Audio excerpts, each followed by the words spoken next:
All right, we're on Zevachim, Perek Yud Dalid Mishnah Bet, second Mishnah in the 14th and final chapter of Masechet Zevachim.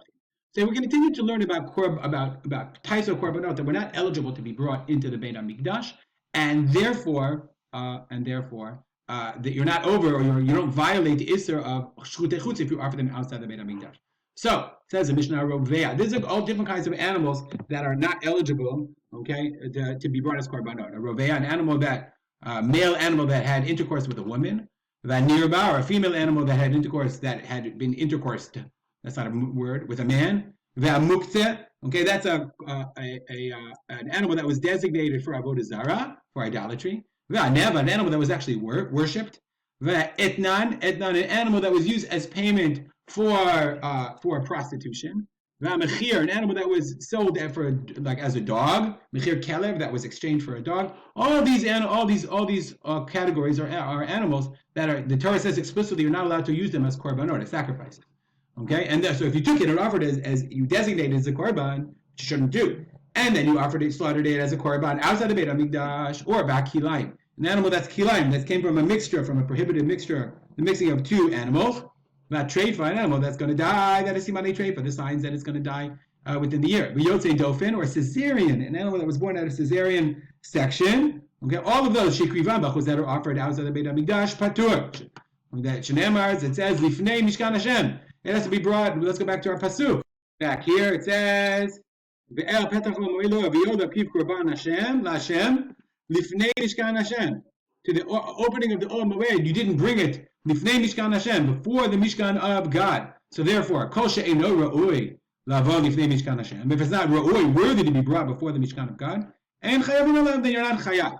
Ba'alei mumin, what if it has a blemish? So the Mishnah says, Bein ba'alei mumin kvu'in. Whether it has a permanent blemish, Bein ba'alei mumin overin, or whether it has a healable blemish, over, it's going to pass, it's going to heal. So if it's not eligible now, shukrivan b'achutz, and you slaughtered it, offered it outside the Beit Hamikdash, you're patur. Rabbi Shimon says no, it makes a distinction. Ba'alei mumim kvu'im, if it's a permanent blemish, it's never going to get better, then you're patur, because it's never eligible.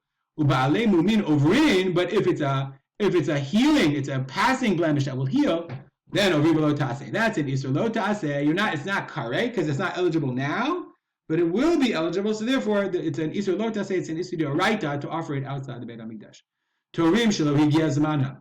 So Tor and Yonah, Tor, the pigeons and doves. Okay, pigeons and doves. So what's the difference? Torim shelo higia zmanam. We learn in Chulin mishiyizahavu ksherim. There's a period when the animal, when the bird, it comes golden. I don't know, we have to look more into that. When we get to Chulin, we'll learn it. Right before then, umekame hachib psulim. Before that, it's pasul. The Tor gidolim v'lo ktanim banim, because the Tor, okay, it has to be big and not small. Let's make sure. I always confuse Tor and Bnei Yonah. Yonah are doves, Tor are pigeons. I want to make sure I got it right. So the Torim have to be Gidolim, big, and Bnei Yonah have to be Ktanim v'lo Gdolim. They have to be only up until Psulim mitchilat tatziu be'elah, from when they become golden. So therefore, if you have Torim shelo yagia zmanam, Torim that are too young, Bnei Yonah shavar zmanam, Bnei Yonah that are too old, shikivram b'chutz patur. You offer them outside the Beit Hamikdash, you're patur. Why? Because they're not eligible right now. Rabbi Shimon says Bnei Yonah shavar zmanam patur. I agree with Bnei Yonah. When they're too old, then you're patur, because they're never going to then they're not eligible anymore. But torim shelo higia zmanam below taseh. But if it's a tor, if it's a dove, that's not, I think dove, pigeons. Okay, shelo higia zmanam, that's not yet ready yet, below taseh, because it's going to be ready sooner.